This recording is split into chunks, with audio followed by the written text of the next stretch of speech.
Locked On Podcast Network and Odyssey present Locked On Sports Today. Could Jimmy Garoppolo be headed to a division rival?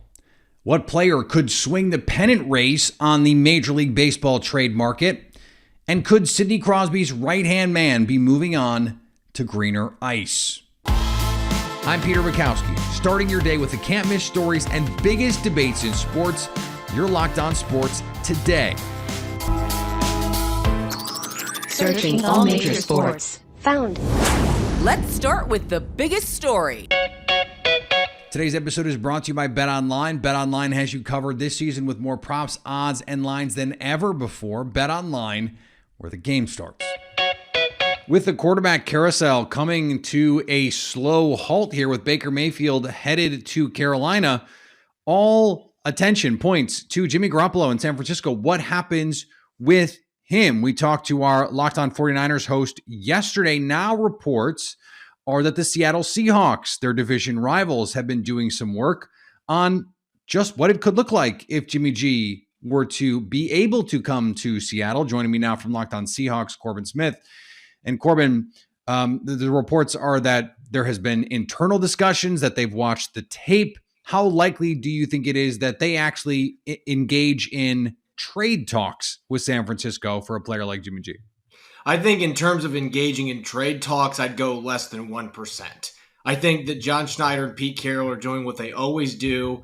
They are always going to make sure that every stone is turned over. They're going to look into everything. And they know Jimmy Garoppolo well. They face him twice a year. Quite frankly, he's played his worst football most of the time against the Seahawks. His career numbers against other teams have been a lot better. They've had a lot of success against Jimmy G. But they know him well. They know he's a competitor. They know that he's got a 33-13 record as a starting quarterback. They know that he can command an offense, and he's played in an offense similar to the one that Shane Waldron runs. But he's got that $25+ million salary cap hit. The 49ers are not going to want to trade him within division. I know there's precedent there, but John Lynch is not going to be jumping to want to do that, even if that's the only team that he has out there. Maybe that would necessitate a move, but I just can't see the Seahawks. They're too smart. John Schneider's too smart right now to be like, you know what? I'm going to rush into a trade for a guy coming off of right shoulder surgery that's got this big contract. If he gets cut, then we have a much different discussion, but I don't see any way a trade happens here. Okay, well, tell me how different if a cut happens, because we had Brian Peacock on yesterday. He was talking about the injury guarantees. If Jimmy Garoppolo can, in fact, pass his physical, then the money that is guaranteed for injury, that comes off the books when and if the 49ers decide to release Jimmy Garoppolo. The 49ers get the advantage of all of that money off their books, and then a team like Seattle can just say, all right, we'll give you a new contract, and you don't have to worry about that $25 million deal that he currently has. So how does that change the calculation here for Seattle if he gets released? I think that it definitely sets the table for them to make a move there, but I'm still hesitant to say that I think there's a strong possibility he would be in Seattle even if they cut him, because I thought all along Baker Mayfield, things were pointing towards the Seahawks making a move on that front, and ultimately they weren't even willing to do what the Panthers did to get Baker Mayfield. It seems like Pete Carroll and John Schneider have put all their dice and all their chips into one corner and said, you know what, we're going to try this with Drew Lock and Geno Smith, and we're going to see what happens. Now, maybe Garoppolo being released would change that because there's familiarity there, but he doesn't have the downfield passing ability that either one of the quarterbacks the Seahawks have on the roster right now have. He's got some advantages over Smith and Locke. There's no question about it. But I just don't know with what they want to do offensively that it even is a good fit. I personally thought Baker Mayfield was a better fit from a skill set perspective for what they want to do on offense. Maybe they'll prove me wrong. I just see that this is a long shot to happen, even if they cut him.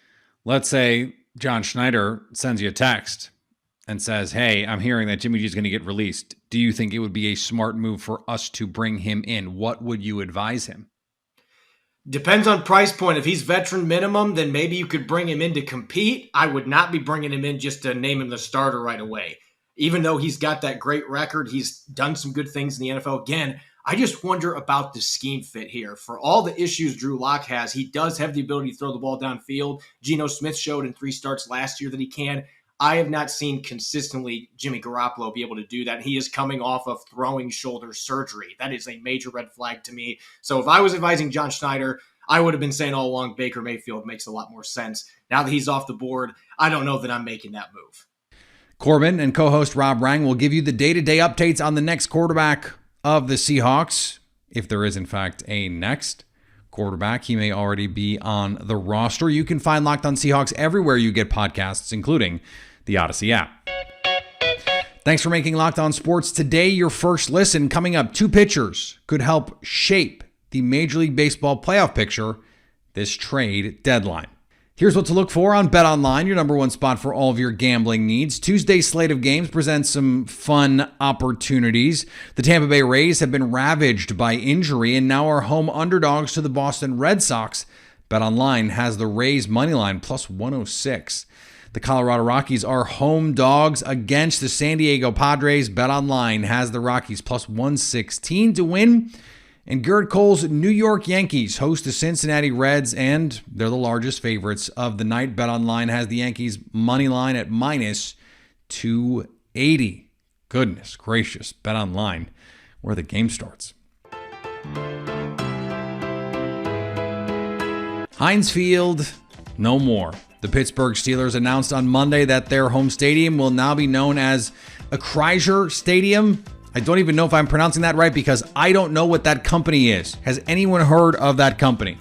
The Steelers signed a 15-year agreement with the Michigan-based insurance broker, that's why no one's heard of it, as their 20-year agreement with the Kraft Heinz company ended after last season. Steelers president Art Rooney II voiced his confidence earlier this year that the stadium name would go unchanged, but then no contract extension materialized. This is devastating for the hardcore ketchup fans out there like Patrick Mahomes. Maybe he won't win in Pittsburgh anymore. The Orlando Magic have seen all they need to see of Paolo Banchero in the NBA Summer League. The Magic announced they were shutting the number 1 overall pick down for the rest of the summer slate so they could focus on their other fringe candidates for a roster spot. Banchero averaged 20 points, 6 assists, and 5 rebounds in his pair of contests.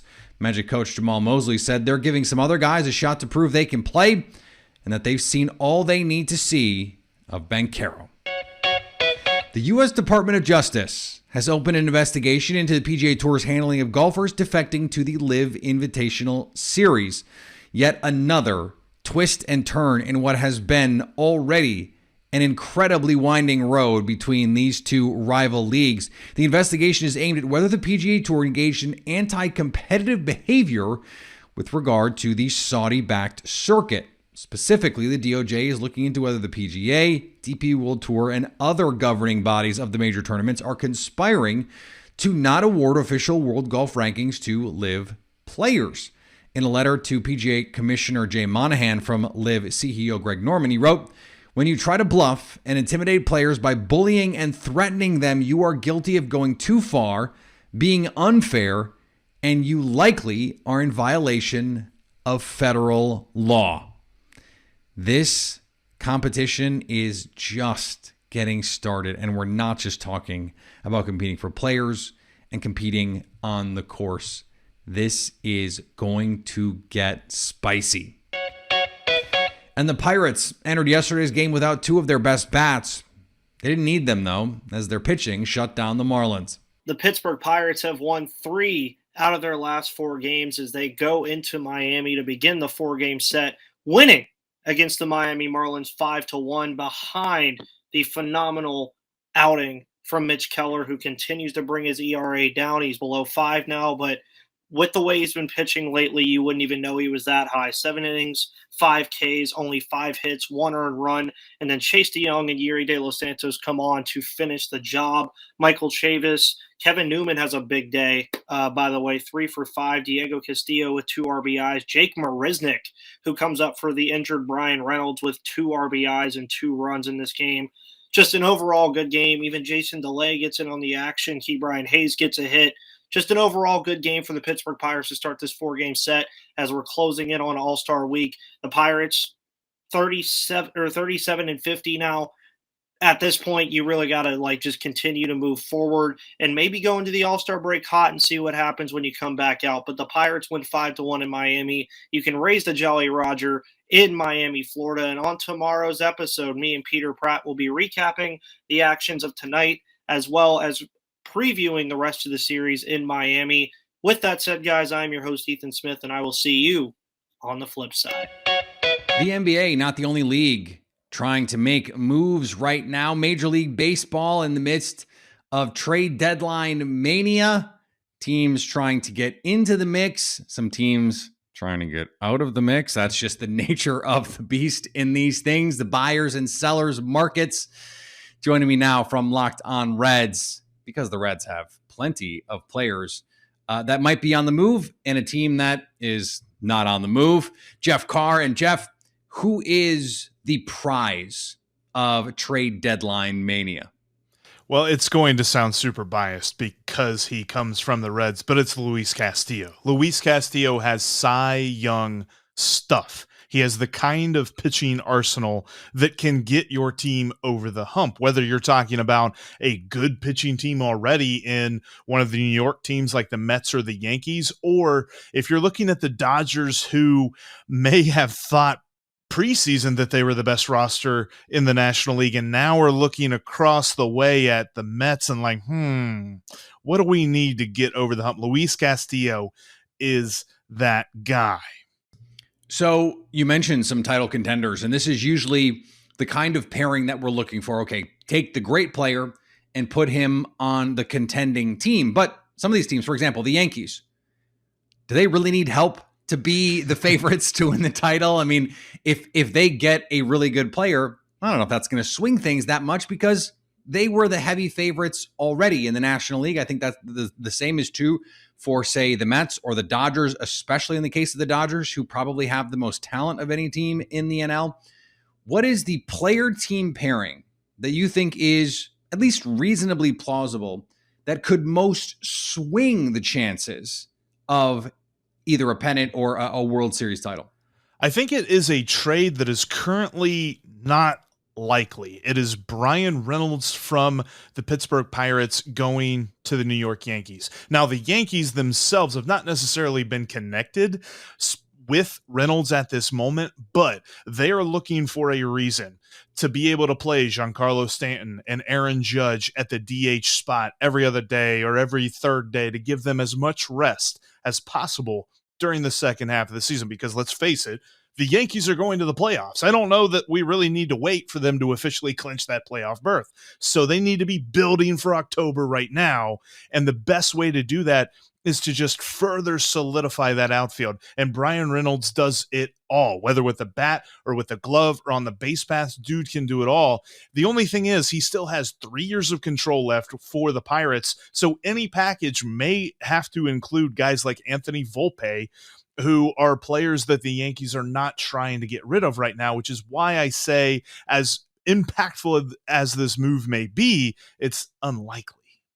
Is there a move that you could see a second tier or even third tier team making where you go, okay, if they can do this, if they can pull this off, all of a sudden they become really in the conversation? I'm thinking about teams like the Brewers, thinking about teams like the Cardinals, thinking about the teams like the Red Sox, who have been known to pull off some big moves here that they could make. And you go, oh, now we really need to start looking at them and taking them seriously in these American League or National League races. Well, the Brewers and the Cardinals are going to both be in the same sweepstakes, I think, and that's for the other pitcher that's going to move the needle. There's 2 pitchers this trade deadline season that are going to shift the balance of power for this playoff race in both leagues, whether you're talking about the National League or the American League. And since the Reds are not likely to trade their ace to their division rivals, they're looking at Frankie Montas from the Oakland A's. Frankie Montas currently on the injured list right now with some shoulder issues, but they're saying that it's not major. It's just something he might miss a start or two and he'll be back and he'll be fine. He is the second best pitcher available on the market right now, and for my money, the second best player overall that is available. There's some other guys that are clouding some people's judgment, but when you look at the positions on the field, the pitcher has the most impact when you're talking about a game-by-game basis. So you want to have the best staff available. The Brewers have had a lot of injuries in that area that they've had to play around. The Cardinals have had some underperforming guys that they were hoping were going to get them over that hump. Frankie Montas could really bolster rotations that need it at the top of the NL Central, because the Brewers and the Cardinals are not only going to be in a dogfight against each other, they're going to have to figure out how on earth they pair up with the Dodgers and the Mets, because right now they're kind of a couple of steps behind those two teams. Jeff and co-host Stephen Offenbaker will be all over the potential Luis Castillo trade and other moves the Reds could make. You can catch Locked On Reds everywhere you get podcasts, including Odyssey.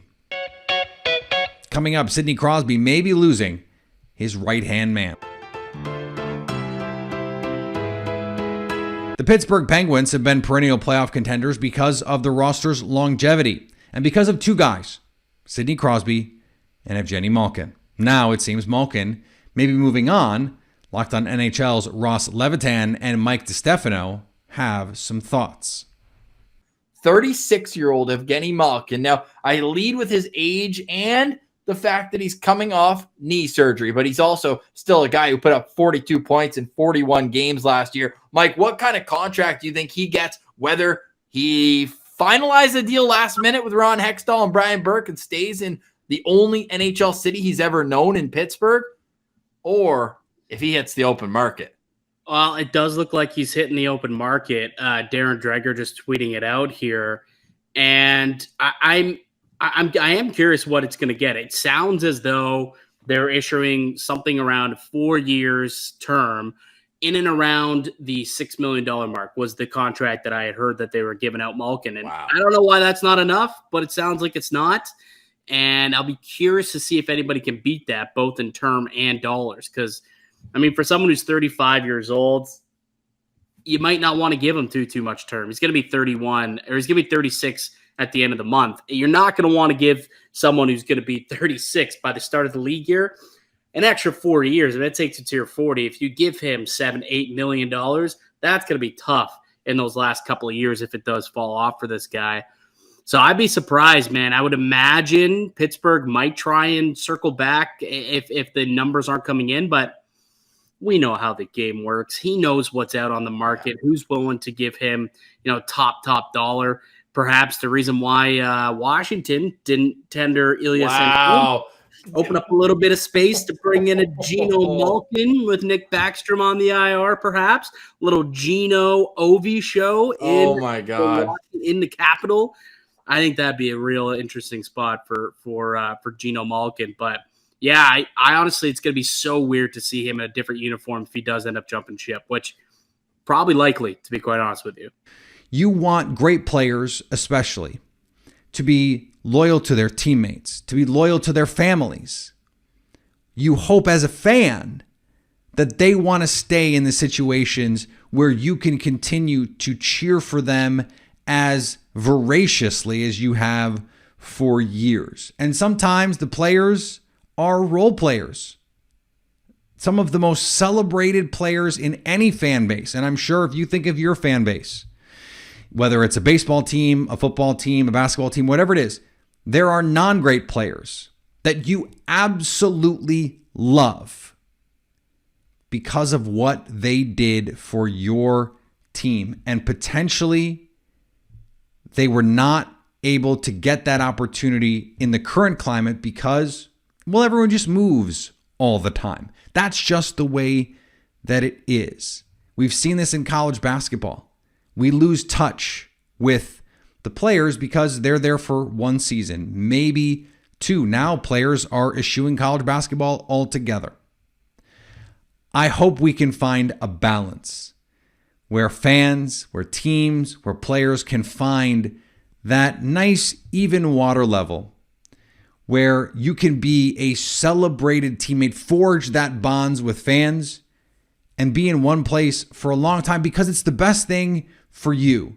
It's the best thing for the team, and the fans are happy to have you. That's the ideal situation. Of course, not every player, not every team, and not every fan base is going to be lucky enough to have a lot of those players, a lot of those situations over the the course of a period of time, I just think of these situations when great players, when iconic players potentially move on from teams, especially in a situation where you have a rabid fan base in Pittsburgh that loves the Penguins, that could be potentially losing a player that they've been cheering for years, that they love. That may no longer be very soon. And that's a sad thing in sports. And finally, who's keeping score anyway? This was absolutely craziness.